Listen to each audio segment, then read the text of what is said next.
ഇത് ചെയ്യുന്നത്. 23 മാസമായി ഗസ ലോകത്തിലെ നരകമാണ്. അവിടെ ബോംബുകൾ ഇങ്ങനെ വർഷിക്കുകയാണ്, മഴ പെയ്യുന്ന പോലെയാണ് ബോംബുകൾ വർഷിക്കുന്നത്. ഈ മണിക്കൂറുകളിലും ഗസ സിറ്റിയിൽ വലിയ ആക്രമണമാണ് നടക്കുന്നത്. ഇസ്രായേൽ കരയുദ്ധം ഒരു ഭാഗത്ത് നടത്തുന്നു, മുകളിൽ നിന്ന് ബോംബ് ചെയ്യുന്നു. അവിടുത്തെ അൽ-ഖ്വയ്ദ് ഹോസ്പിറ്റല്, ആശുപത്രി തകർന്നു, നിരവധി ആൾക്കാർ കൊല്ലപ്പെട്ടു, ഭക്ഷണത്തിന് ക്യൂ നിന്നവർ കൊല്ലപ്പെടുന്നു. കൊല്ലപ്പെട്ട കുട്ടികളുടെ സംഖ്യ തന്നെ ഞെട്ടിപ്പിക്കുന്നതാണ്. 20,000-ലേറെ കുഞ്ഞുങ്ങളാണ് കൊല്ലപ്പെട്ടത്. സ്ത്രീകൾ ഏതാണ്ട് അത്ര തന്നെയുണ്ട്.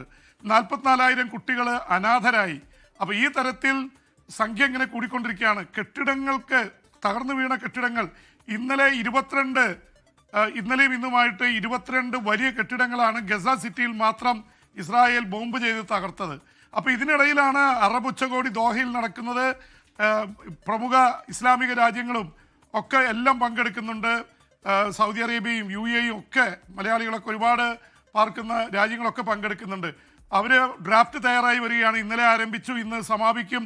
അതിശക്തമായിട്ട് ഇസ്രായേലിനെതിരെ നീങ്ങാനുള്ള അഭിപ്രായങ്ങളാണ് ഉയർന്നു വരുന്നതെന്ന് റിപ്പോർട്ടുകളുണ്ട്. അതിൽ കൃത്യമായിട്ട് ഇസ്രായേലിന് മുന്നറിയിപ്പ് നൽകാനും കടുത്ത ഭീഷണി മുഴക്കാനുമാണ് ഇസ്ലാമിക രാഷ്ട്രങ്ങളുടെ കൂട്ടായ്മ തീരുമാനിക്കാൻ പോകുന്നത് എന്ന് മാത്രമല്ല, അമേരിക്കയ്ക്കും വലിയ സുഖമില്ലാത്ത ചില വാർത്തകൾ വരുന്നുണ്ട്. അമേരിക്കയാണ് ഗൾഫിൻ്റെ മുഴുവൻ സുരക്ഷിതത്വം ഏറ്റെടുത്തിരുന്നത്. പക്ഷേ ഖത്തറിൽ തന്നെ കയറി ഇസ്രായേൽ ആക്രമിച്ചതോടെ അമേരിക്കയുടെ സുരക്ഷിതത്വത്തിൽ വിശ്വാസമില്ല എന്ന തരത്തിൽ പല ഗൾഫ് രാജ്യങ്ങളും പറഞ്ഞു തുടങ്ങി.